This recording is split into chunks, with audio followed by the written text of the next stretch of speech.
Princess, kakainin ko na itong pinadala ni Iskang chocolate na Toblerone. Buksan mo na yun, bebang! Bilis! Paano ba ito buksan?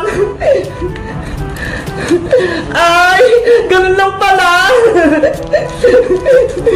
Ginagawa? Ayan, Princess, oh! Napalatan ko na! Tignan mo, ho! Huggies Triangle in chocolate! Wow! Ang sarap niya, bebang! Kulay brown na chocolate! Yung kinain ko kanina, kulay puti! Titikman ko na to, Princess, ha! Ang sarap! Ang tamis-tamis! Beba, pahingin din ako niyan. Hindi ko pa yung natitikman eh. Sige, bibigyan kita nito. Damihan mo ah. Hala, konti lang, Princess. Di ba kanain mo na yun sa'yo?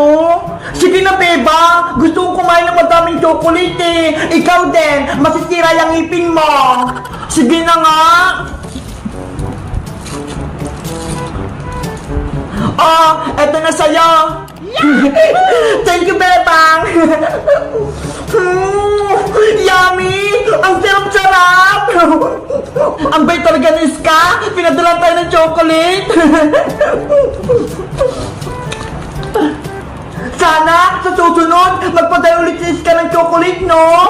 Kaya nga eh, yung madaming-madami. Bebang, nasa na yung sulat ni Iska? Basahin na natin. Eto, Princess, oh! Ano kayang gustong sabihin sa atin ni Iska? Bakit kaya siya nagtulak? Hindi naman siya tumatawag. Huwag ka nang maingay, Princess. Magbabasa na ako. Okay, makikinig ako. Dear Bebang at Princess, kamusta na kayo? Siguro, lagi kayo naglalaro at masaya palagi. Nagsulat pala ako para sabihin sa inyo na nalulungkot ako dito sa Hong Kong. Hala, kawawa naman si Iska. Hindi siya masaya sa Hong Kong. Hindi ako masaya dito at hindi din ako pinalalabas ni Mama kasi matapang yung amo niya. Gustong-gusto ko kayong tawagan. Kaso, wala naman akong cellphone na magamit. Hindi ko kayo ma-video call. Princess, kaya pala hindi tumatawag si Iska kasi wala siyang cellphone. Kaya nga eh, inaantay ko pa naman yung video call niya.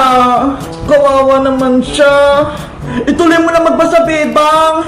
Sana makarating itong sulat sa inyo at matulungan niyo ako na makauwi sa Pilipinas. Miss ko na kayong dalawa. I love you. From Iska. Kawawa naman si Iska sa Hong Kong. Gusto niya nang umuwi dito sa atin. Nalulungkot ako para kay Iska. Sana hindi na lang siya kinuha ni Aling Greta. Pauwi na natin dito sa Pilipinas si Iska, Bebang, para hindi na siya malungkot. Eh paano? Wala naman tayong pera pagbiling ticket para sa eroplano.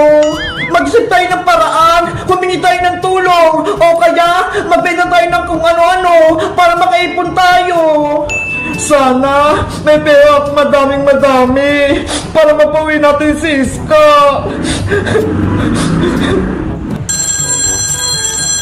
Bebang, may tumatawag sa telepono.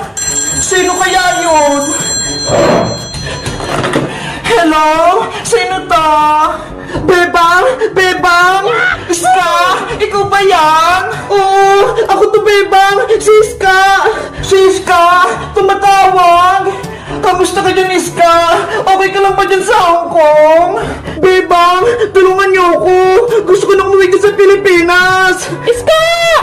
Lagot! Nandiyan ka mo ni Mama. Iska! Iska! Princess! Nawala si Iska! Hala! Bakit? Gusto ko siyang makausap! Ewan ko! Biglang namatay yung telepono niya eh! Ano kaya nangyari kay Iska? Guys, mag-comment lang kayo kung anong gagawin namin ni Bebang para makauwi dito si Iska sa Pilipinas. Bye-bye! Kita-kita sa part 4! Perla! Wait mo ako!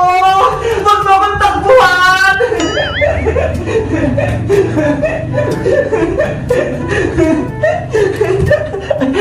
Ang kulit-kulit mo talaga!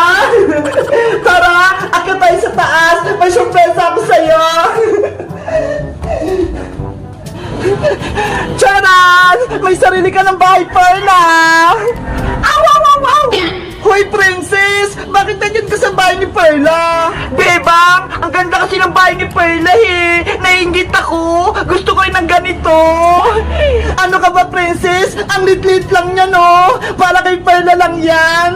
Ano ba yan? Sana akin na lang to! Lumabas ka na dyan, Princess! Papasok na si Perla! Sige na nga! Aw, aw, aw, aw, aw! Perla! Pumasok ka na sa bahay mo! Ay! Ang cute! Bagay na bagay kay Perla yung bahay-bahayan niya! Princess! Nakabili ka na ba ng pagkain ni Perla? Oh, beba! Meron na! Eto ha! Dog food! Ayan! Very good, Princess! Dog food talaga yung pagkain ni Perla! Hindi chichirya! Dahil may pagkain na si Perla, bumili din ako ng regalo sa kanya! Charon! Eto ha! Pinggan! Ay! Ang ganda naman yan, Princess! Binila ko siya sa palengke, bebang! Bagay na bagay to kay Perla! Pero bakit kulay blue, Princess, yung pinili mo? Pang lalaki yan eh! Diba? Lalaki si Perla? Hi! Babae si Perla, Princess na! Hindi siya lalaki! Nge! Ganun ba? Akala ko lalaki siya! Ikaw, Princess, puro ka mali-mali. Pero okay na yan. Ang importante, may lagayin siya ng pagkain. Perla, kumain ka na. Ito na yung dog food mo. Ang takaw-takaw mo talaga, Princess!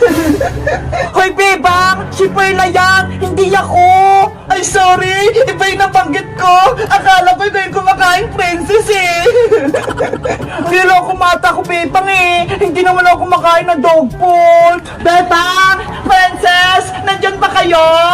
Bebang! Siska! Nasa baba ata! Iska! Akit ka dito sa terrace! Okay! Perla, kumain ka lang dyan! Nandiyan yung mag-aalaga sa'yo! Si Iska! Bebang! May dala ako para sa aso mong si Perla! Wow! Higaan ng aso! Sabi kasi ni Princess, wala pang gamit si Perla, kaya naisip ko, bilihan ko siya ng higaan. Kaya ito, kunin mo na. Thank you, Iska. Binilan mo si Perla. Nasa si Perla, gusto ko siyang mahawakan. Ayun siya ho, kumakain. Perla!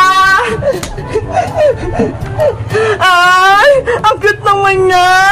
Tapos ang labot-labot pa. Yung kulay niya parang raccoon. Oo nga, parang di siya aso. Perla, mamaya ka na maglaro. Matulog ka muna sa binili kong higaan.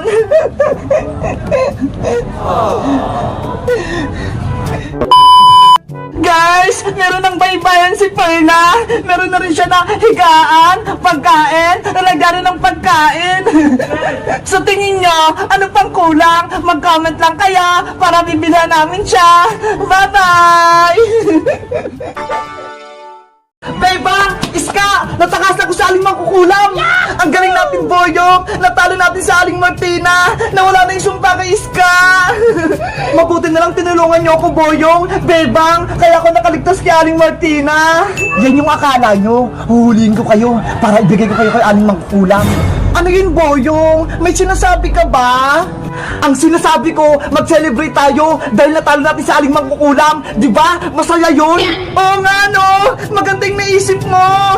Eh, ano naman yung kakainin natin? Ayan, oh, yung manika ni Iska. Masarap yan.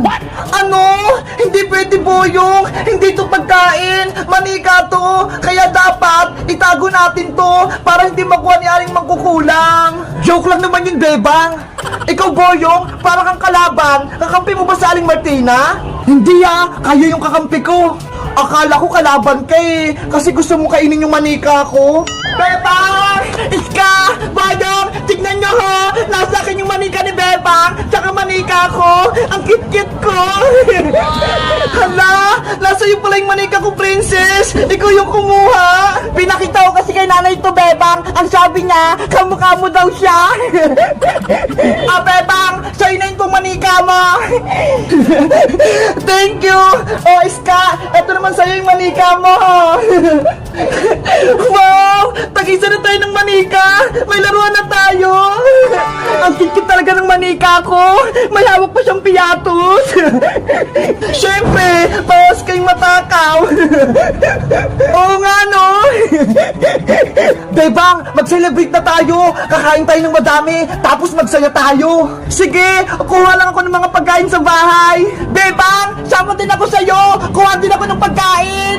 Tara, princess! Yay! Wait, Bebang, princess! Ako muna hawak sa mga manika nyo! Okay, ingatan mo silang boyong, ah. Eto yung manika ko, boyong, ah. Ayos! Dalawa na tong manika ko! Panigurado! Matutuwa sa akin ito sa aling mong ulam! Iska, boyong, dyan lang kayo, ah. Kukuha lang kami ng merienda natin. Bilisan nyo, ah. Antayin mo ako, Bebang. Ang cute talaga ng manika ko! Paras kami ng buhok, damit, short! Ngayon na yung tamang oras para makuha ko yung manika ni Iska. Iska! Tignan mo yun, oh! May malaking ibon sa taas! Nasaan Boyong? Hoy, Boyong! Manika ko yan! Nakuha ko din yung manika mo, Iska! Ibibigay ko to kay aling mangkukulam! Boyong! Isa kang kalaban! Oo! Dahil kontrolado ako ni aling mangkukulam! Yari kami nito! Bebang! Princess! Yung mga manika natin! Ginawa ni Boyong! Aalis na ako! Ibibigay ko na to kay aling mangkukulam! Boyong! Bumalik ka dito! Mananalo na sa aling mangkukulam, tapos mabubuhay na si Lendrina! Bibigyan niya ako ng malaking powers! Oh, no! Bebang! Princess! Tulong!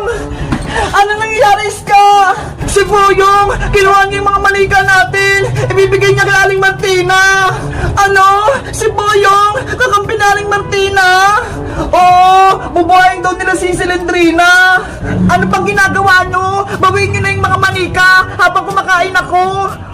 Hoy, Princess! Tumulong ka kaya! Huwag kang puro kain! Ayaw nga, no?